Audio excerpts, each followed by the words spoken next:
Sa makabagong panahon, marami na ang nagbago sa tradisyon at paniniwala. May mga pinipilit nang iwinawaksi ang ideya ng isang tradisyon. Ngunit, may ilang populasyon pa rin mariing pinapahalagahan at ginagawang hanap buhay ito para mapangalagaan ang yamang nagmula pa sa ating mga ninuno. Kabilang narito ang mga pinaniniwalaang manghuhula sa simbahan ng Quiapo, sa siyudad ng Maynila.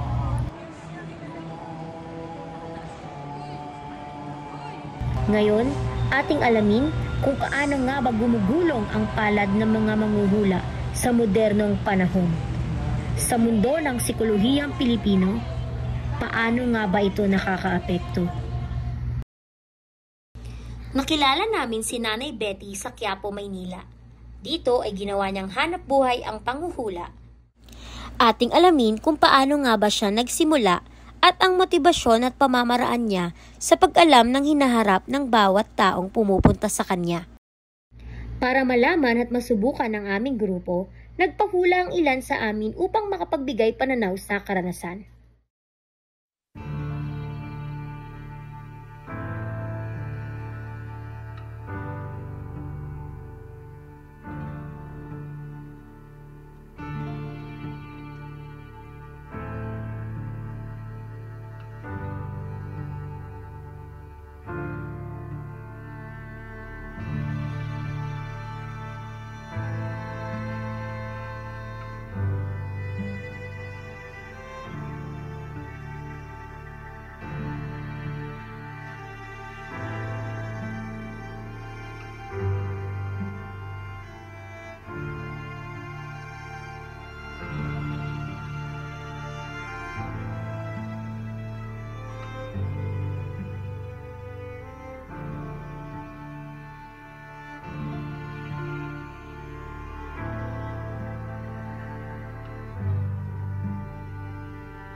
Ilang taon na po kayo? Ay, 73 na. 73 na po kayo? Oo.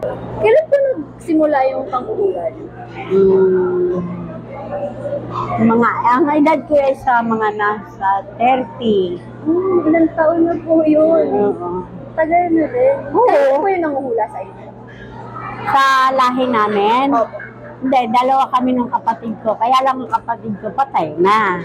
Dito din po sa Quiapo? Oo. Paano po kayo napasok sa paghuhula?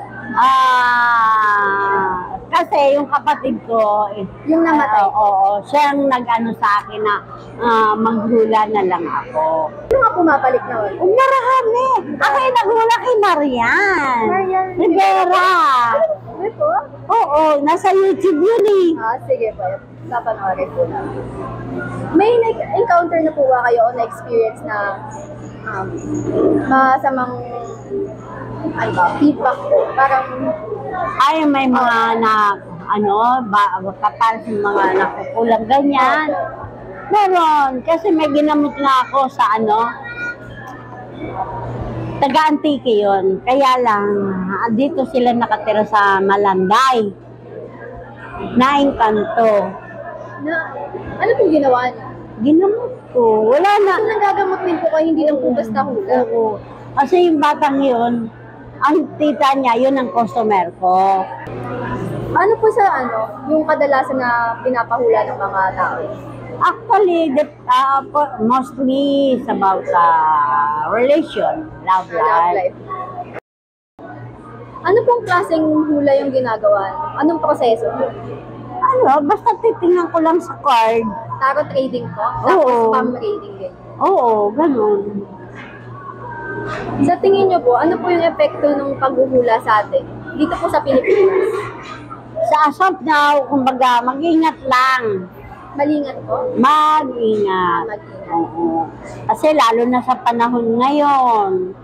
Madami na po nagkalat. Oo.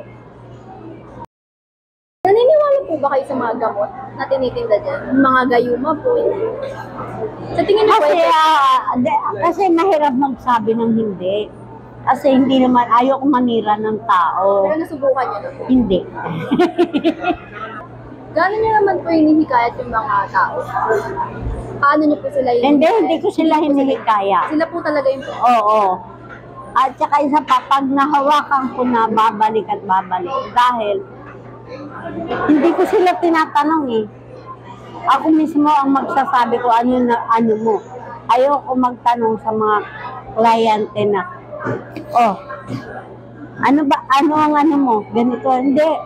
Basta babasahan kita. Tapos, sunod-sunod na po. Oo. Yun lang. May naano na po ba kayo? Kung parang masamang pangitain, ganun po. Oo naman, kaya lang hindi Sinasabi naman. niyo din po sa client, sa nagiging customer. Oh, sa kung sa barahan nila, lahat, syempre, kaya nga sila nagpapahula eh, kasi may nararamdaman silang hindi maganda eh. Sa tingin niyo po, gaano pa kayo katagal na mag-uwi? Diyos lang ang nakakaalam. Hanggang nabubuhay din po. Hindi natin na pwedeng pangimasawakan ng buhay natin. Nasa Panginoon yan kung bibigyan ka ng mahabang buhay. Pero ako, sa tanda kong ito, siguro ko naman talagang kaloob niya. 73 na ako, mabot ako ng 73. Hindi ako nagkakasakit. Sige po, salamat po. O, sige, ingat.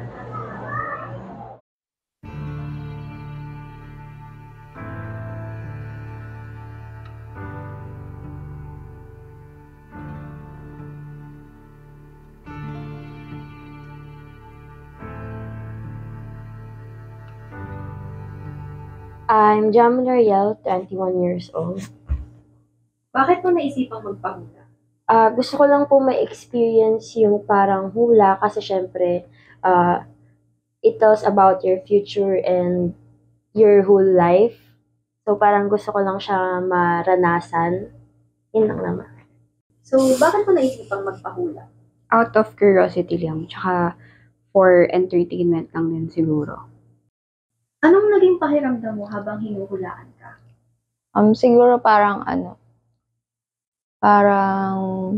hindi naman siya gulat, parang lang siya, parang may sinasabi lang siya na di ko alam na ganun pala, parang ganun. So, na-meet naman ba ng hula yung mga naging expectation mo?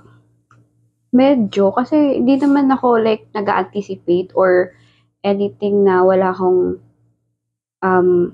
gustong outcome talaga. Parang gusto ko lang talaga siyang for experience tsaka for entertainment lang din talaga. Ayun lang. Pagkatapos kahulaan, sa tingin mo, may naging epekto ba to sa mga desisyon na gagawin mo pagkatapos? Sa tingin ko wala. Kasi parang yung hula kasi sa akin is more on general life. Parang more on life siya. So, walang specific na mangyayari na sinabi sa akin na parang ito yung mangyayari sa akin. So, as of now, wala naman akong iniisip na mangyayari sa akin. So, parang wala akong nararamdaman na kaba or like na natatakot ako na baka ganito yung mangyari sa akin, ganito, ganyan. Since mas naniniwala rin naman ako sa choices ko kaysa sa hula sa akin. Komenta mo ba ang hula sa iba? For me, hindi. Kasi parang parang nire-reverse psych niya or parang, kunwari, may sinabi siya tapos antayin niya na yung sagot mo kung tama ba, parang ganun. Pero pag mali, parang nadidismay yung expression niya. Parang hindi kasi siya accurate or pwedeng anuhan ng bisa ng mga tao. Kasi baka kasi maniwala agad sila, ganun. Wala namang... Mai-recommenda mo ba yung hula sa iba? Bakit? Yes, kasi pero kung sole purpose mo lang is for like experience or like gusto mo lang talaga siya out of curiosity, yun i-recommend ko yung hula. Pero yung talaga na parang out of desperate ka na, ganon. Hindi ko siya ma-recommend since nagbibigay siya ng false positivity sa'yo or like, magbibigay lang sa'yo ng anything na parang mag-push sa'yo sa mga bagay na hindi mo dapat gawin. Pero in general, like, kung wala ka namang problem sa life, ipupush ko or i-recommend ko yung hula. Bakit? Yes, kasi it is an experience. Parang, lalo na if wala ka masyadong view sa life mo, it can help you to like have your own path. And parang isa siyang kasing advice or like suggestion sa kung anong pwedeng mangyari sa'yo. However, you have to like, take it with a grain of salt kasi hindi ka pwedeng mag-depend lang sa hula. Sa bawat araw na lumilipas, marami pa rin sa ating mga kababayan ang gusto pa rin malaman ang mangyayari sa kanilang hinaharap. Ngunit, ang mga kagaya ni Nanay Betty ay nabibilang na lang. Dulot na rin ng patuloy na pagbabago at pagmoderno ng ating panahon. Mahirap na para sa mga katulad nila ang hulaan kung hanggang saan at kailan na lang tatangkilikin ng ating mga kababayan ang ganitong tradisyon. Lalo't ang ganitong klaseng paniniwala at hanap buhay ay hindi nais tahakin pa ng bagong henerasyon. Ang mga bituin ay gabay lamang sa kung paano natin naharapin ang ating kinabukasan. Ang guhit ng ating palad ay nakasalalay lamang sa sariling kamay. Kung walang dedikasyon, ang hula ay mananatiling hula na lamang.